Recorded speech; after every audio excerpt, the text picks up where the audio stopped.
How music royalties work in 2026, every type explained simply.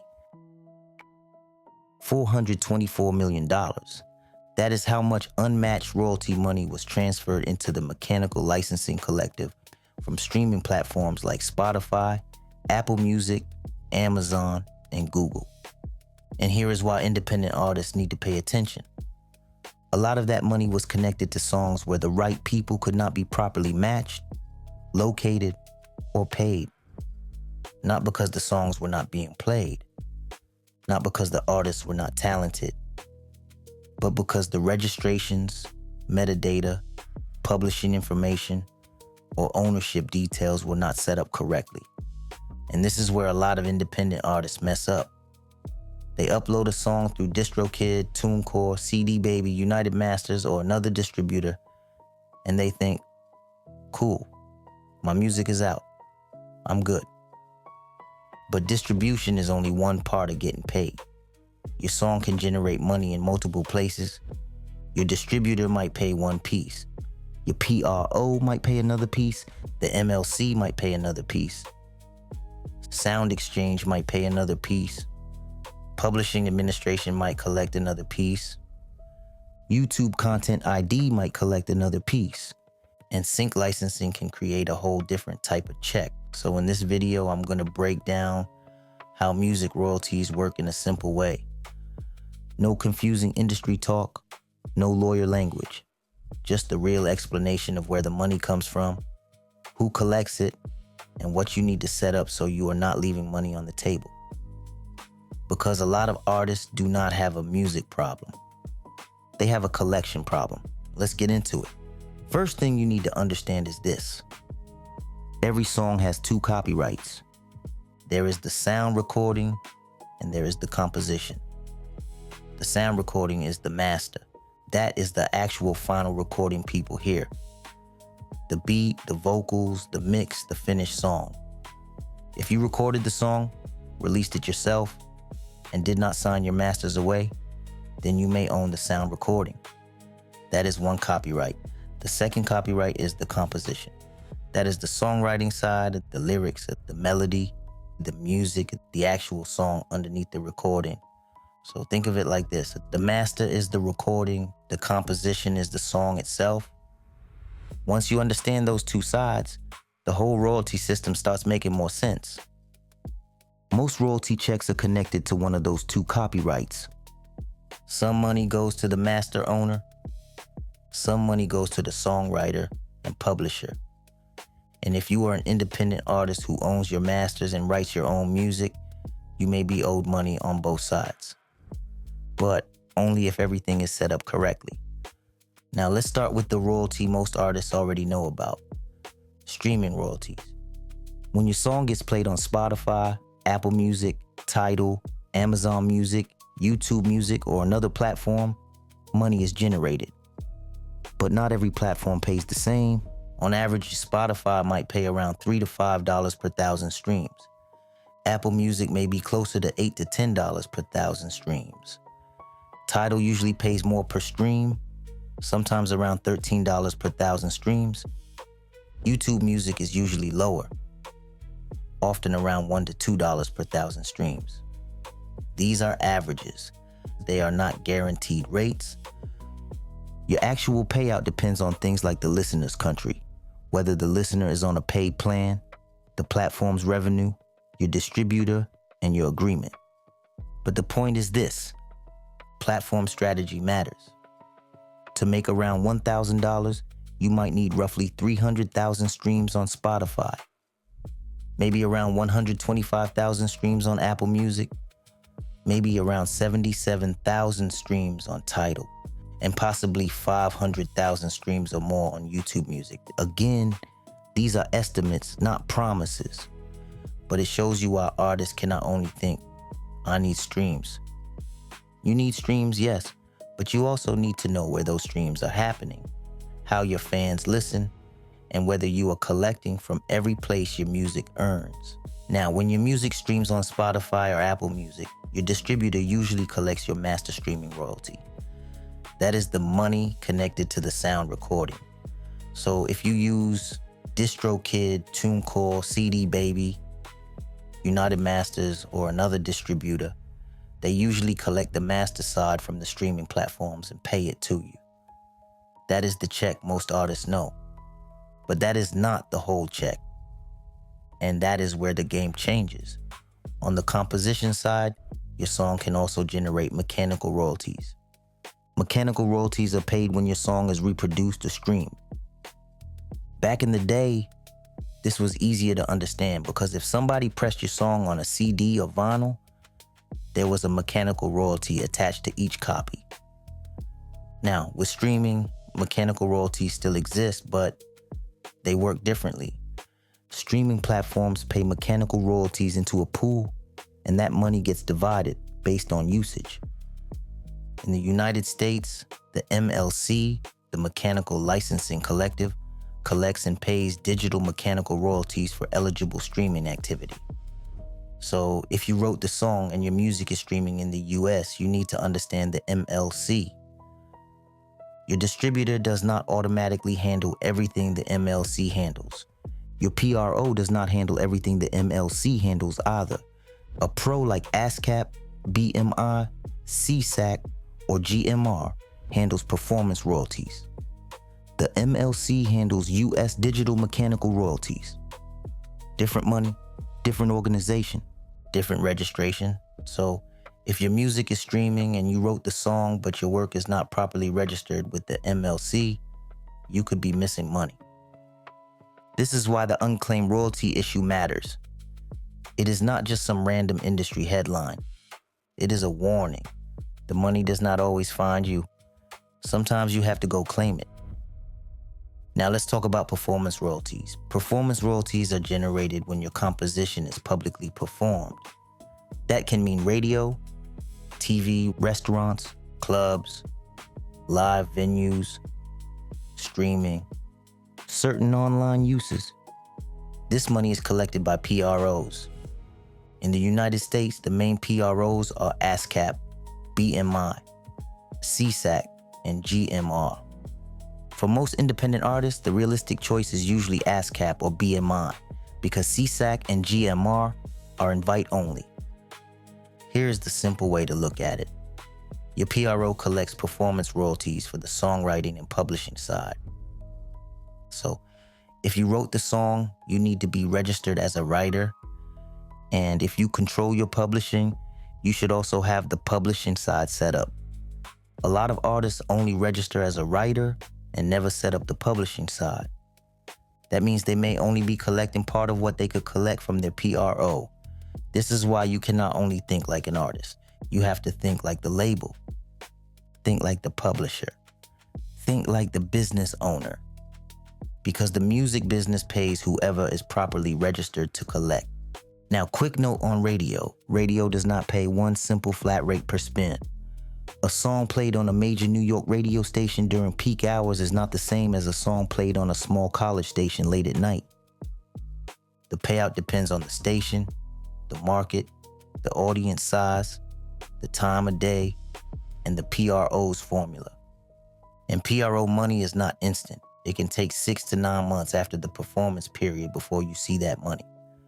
So, if your song gets played today, do not expect the check next week. This business moves slow. That is why you want your registrations handled early. Now let's talk about one of the most overlooked registrations for independent artists. SoundExchange. A lot of artists never register with SoundExchange, and that is a serious mistake. SoundExchange paid out over $1 billion in 2024 alone. Since 2003, they have distributed over $12 billion total. That money goes to registered artists and rights owners. If you are not registered, you are not properly in position to collect. SoundExchange collects digital performance royalties for the sound recording side. This is not the same as ASCAP or BMI. ASCAP and BMI deal with the composition side. SoundExchange deals with the sound recording side for certain digital radio and non-interactive streaming uses. Think Pandora Radio, Sirius XM internet radio, satellite radio, certain digital cable music channels. not regular Spotify on-demand streams. That is important. SoundExchange does not replace your distributor. It does not replace your PRO. It collects a different type of money. And here is where it gets real. SoundExchange splits royalties in a specific way. 50% goes to the sound recording copyright owner. That could be the label or the master owner. 45% goes to the featured artist, and 5% goes to non-featured performers like session musicians and background vocalists. So if you are an independent artist who owns your masters, you may need to register with SoundExchange in two ways. One as the featured artist, and one as the rights owner, label, or master owner. A lot of independent artists are registered 0 times. Some are only registered once. But if you are both the artist and the master owner, and you only register one side, you may not be collecting everything you are owed. Now let's talk about publishing administration. This is where a lot of artists get confused. Your distributor is usually not a full publishing administrator. Your PRO is not a full publishing administrator. And if you're only using DistroKid, understand this clearly. DistroKid does not collect all publishing royalties for you. It gets your music onto platforms and collects the master side from those platforms, but publishing is a separate business.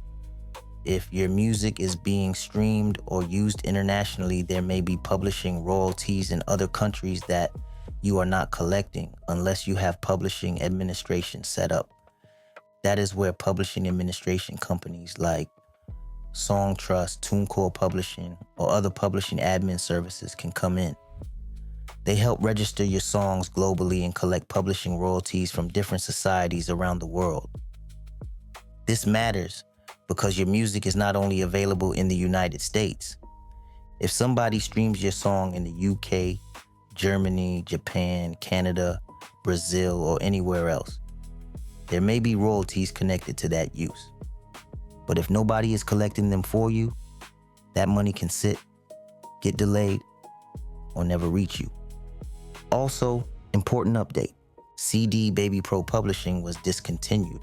So if you are watching older videos telling you to use CD Baby Pro for publishing administration, that information is outdated. Look at your current options. The main point is simple. Distribution is not publishing administration.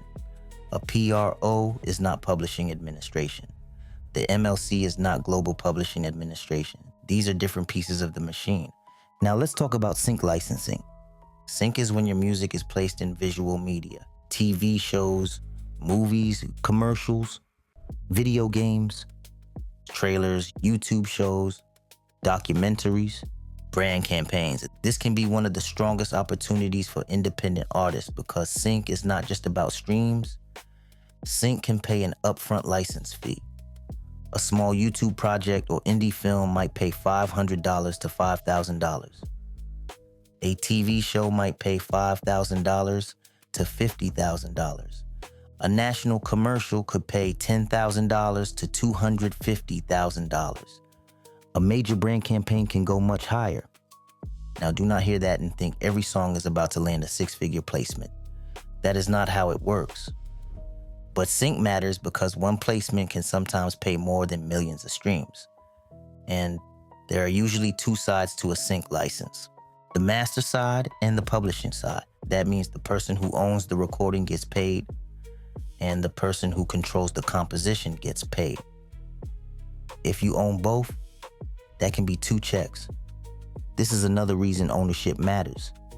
If a music supervisor wants to use your song, and you own the master and control the publishing, you can clear the song faster. That makes you easier to work with. But if 5 people wrote the song, nobody signed a split sheet, the producer never cleared the beat, and nobody knows who owns what, that opportunity can disappear. So let's talk about split sheets. If you did not sign a split sheet before you recorded the song, you may not be able to prove what you are owed. A split sheet is a document that says who owns what percentage of the song, who wrote the hook, who wrote the verse, who made the beat, who contributed melodies, what percentage does each person get. Everybody signs it. Everybody keeps a copy. That way, when it is time to register the song with your PRO, the MLC, a publishing administrator, or a sync company, there is no confusion. Do not wait until the song starts moving to figure out the splits. That is when people start acting funny. Handle the paperwork before the song comes out.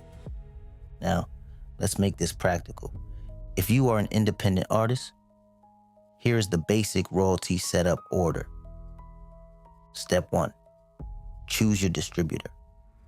This gets your music onto Spotify, Apple Music, Tidal, Amazon Music, YouTube Music, and other platforms. Your distributor usually collects your master streaming royalties. Step 2, register with a PRO. For most independent artists in the US, that means ASCAP or BMI. Register as a writer. And if you control your publishing, set up the publishing side too. Step 3, register with the MLC. This helps you collect US digital mechanical royalties from streaming. Registration is free at temlc.com. Step 4, register with SoundExchange. If you own your masters, register as both the featured artist and the rights owner. Registration is free at SoundExchange.com. Step 5, consider publishing administration. This is important if your music is getting streams outside the US, or if you want a more complete global publishing collection setup. Step 6, set up YouTube Content ID if you are eligible. Many distributors offer this as an add-on. This helps monetize your music when it appears in YouTube videos. Step 7, get your paperwork right. Split sheets, producer agreements, work for hire agreements, feature agreements, beat licenses, master ownership documentation. Publishing splits, because the royalty system only works when the data is right. If the names are wrong, the splits are wrong, the song registrations are missing, or nobody knows who owns what, the money can get stuck. So let's bring this all together. When your song earns money, it can create different payments from different places. Your distributor pays your master streaming royalties, your PRO pays performance royalties for the composition. The MLC pays US digital mechanical royalties for the composition. SoundExchange pays digital performance royalties for the sound recording on certain non-interactive services. A publishing administrator can help collect publishing royalties globally. Sync licensing can pay upfront fees and back-end performance royalties. YouTube Content ID can help monetize your music when it is used in YouTube videos. So when somebody says, I uploaded my music, where is my money? The better question is, where did you register? Did you register with a distributor? Did you register with a PRO? Did you set up the publishing side? And did you register your works with the MLC? Did you register with SoundExchange as an artist and rights owner? Do you have publishing administration? Did you activate YouTube Content ID? Do you have split sheets? Do you actually know who owns the master and who controls the publishing? That is the business. The music business is not just about making good songs. It is about making good songs and setting them up correctly. A lot of artists are not broke because nobody listened. They are broke because they only collected from one place. They uploaded the song, watched the streams, checked the distributor dashboard, and thought that was the whole business. But it is not. The real money is spread across different rights.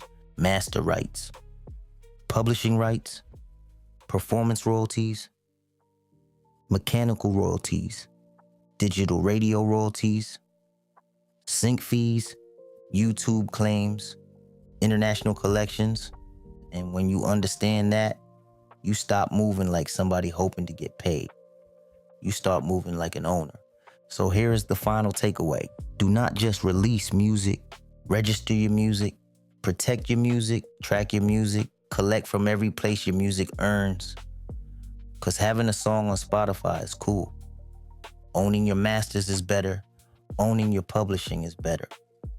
Having your whole royalty system set up is what turns music into an actual business. That is what separates artists who just drop songs from artists who build catalogs. And if you are trying to build a real record label or even just move like your own label, this is the foundation. Get your rights together, get your registrations together, get your paperwork together, because the money does not always chase you. Sometimes you have to go claim it. And if you do not know where to claim it from, somebody else may keep holding it. Or worse, it may just sit there. So before you drop your next record, make sure the business is ready. Streams are good, ownership is better, but ownership plus collection is the real play. Now, if you start a record label right now, go to recordlabelheadquarters.com or digitalrecordlabel.com. Download the free bundle. We got a checklist. We also got another bundle. It's bundled with an ebook on branding. Recordlabelheadquarters.com. It's your time. The gates are wide open right now. So, let's do it, man. Let's do it. Go check it out. I thank y'all for tuning in. Thank y'all for staying down, man.